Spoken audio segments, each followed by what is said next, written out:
mga people. Oh, nakakalabit itong isa.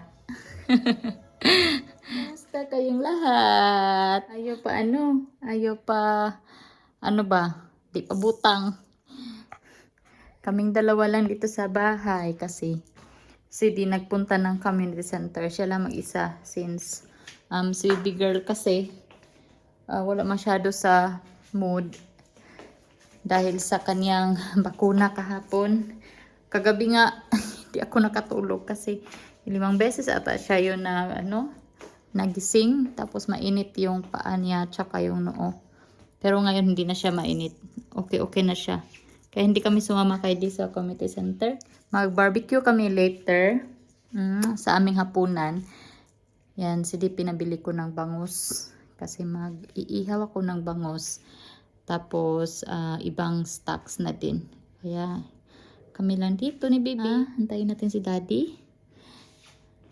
And then, gawa din ako ng pagkain ni baby girl. Yung puree ba. Na-prepare ko na yung, yung gulay. So, yan, broccoli, carrots, at saka kalabasa. And then, pinakuha ko si Dinang malunggay kanina. So, yan yung malunggay natin.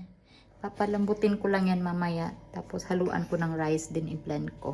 So, yun yung pinapakain ko kay baby girl tuwing gabi. Sa umaga ko lang kasi siya pinapakain ng siya lang mag-isa yung susubo na siya lang mag-isa.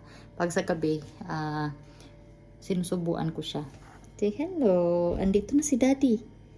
Andito na si D. Karating lang. I-boil ko na tong gulay ni baby girl. Unahin ko lang yung matitigas. Saka na yung broccoli pag malambot na tong carrots at saka kalabasa. Sunod ko yung broccoli at saka malunggay.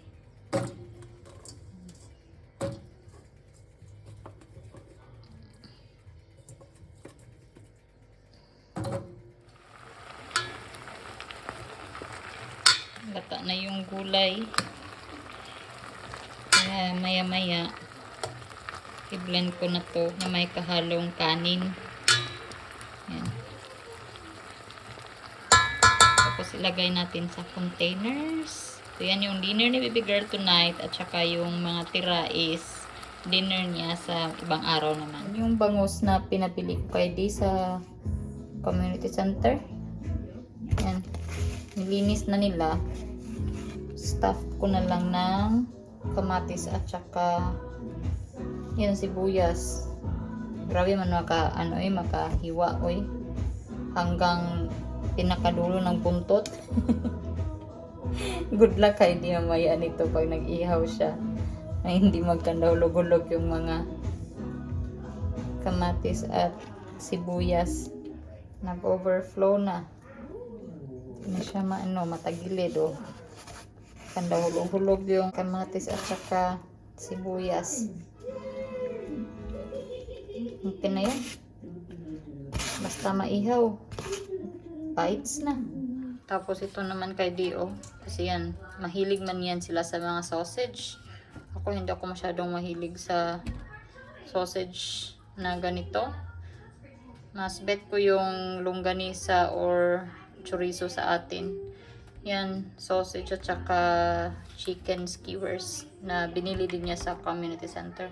So, yun yung uulamin niya later. Ito, mainly sa akin talaga ito, isda. While inaantay ko yung gulay na lumamig at saka magising si D. Kasi yan si baby girl, pag nag-blend ako, natatakot siya. Ayaw niya yung tunog ng blender, umiiyak. So, pag nagising na si D, ilalagay ko yan sa baby girl sa kanya sa bed para hindi niya marinig yung pag-blend. So, yun nga, while nag-aantay tayo, diba kahapon nagpabakuna kami ni baby girl, tapos nagpunta kami ng Almaya, diba may nakita akong yan mga sahog pang fruit salad.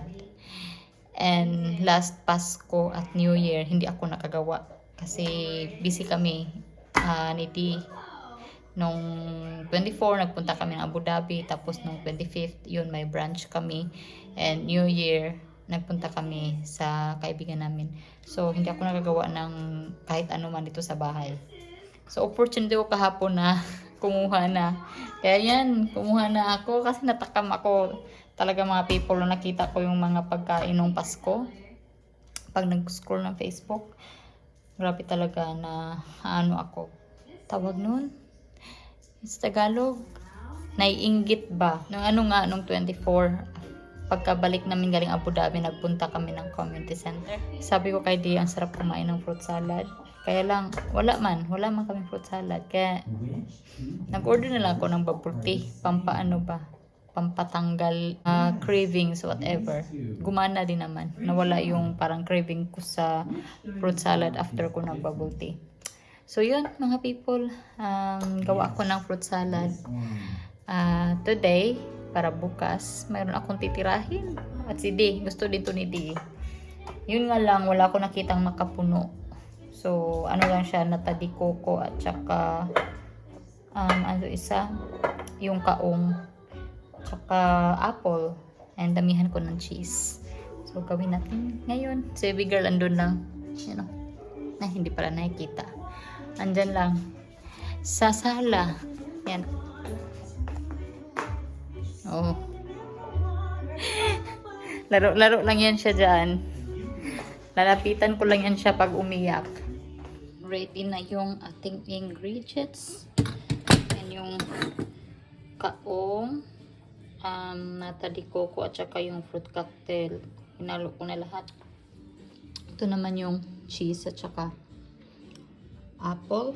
And then, yan. So, ihalo na natin.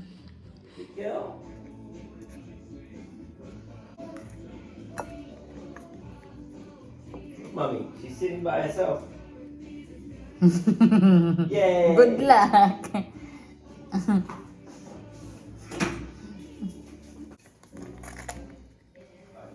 I'll take her out now. Yeah.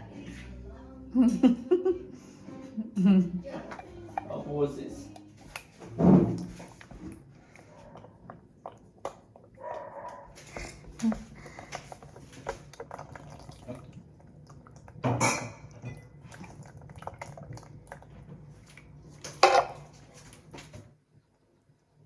Lagyan ko siya ng iba para may sabaw ba. Wala kasing cream dinsada kung nakita doon sa grocery. Kaya kumuha na lang ako ng isang maliit na evaporada. Okay.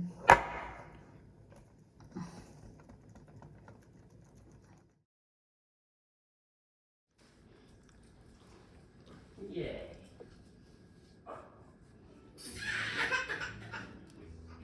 Umiyak man si Bibi. Ngano man? Wait raha. I-mix ra ni mama ni. Umiyak si Catriona kasi nilagay ni Di sa lapag. Since nag-ano siya, nag-iihaw ng isda. Diba? Kasyang-kasya lang yung lagayan ko.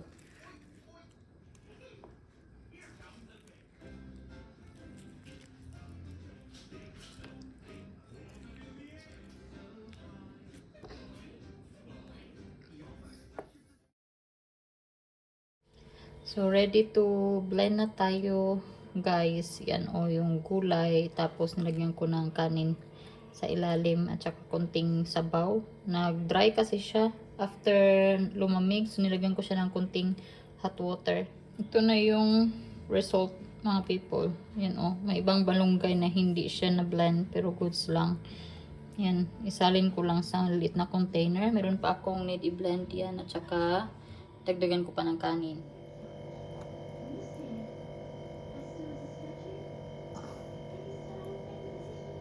Yan, tig 100 ml lang yung nilalagay ko sa isang ganito. Para ano, sure na maubos ni baby girl. Pag nadamihan kasi hindi niya nauubos, sayang din.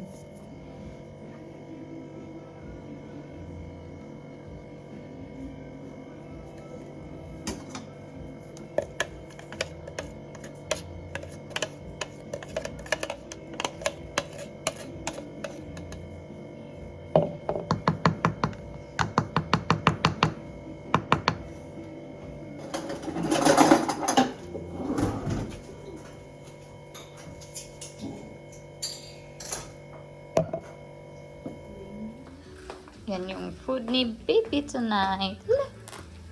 Dinner? Yeah? Look. Kain na ikaw. Kain na ang bibi. O, dili. Mamara. Eat na ikaw. Asa man imo ang bib? It's fine. Shush. Si Mama rin mo gunit. First time eating malunggay. Masarap. Sarap man yan. Oh, diba? Masarap. Matamis-tamis kasi siya dahil sa kalabasa at carrots. Itsura. Dali. Dali na.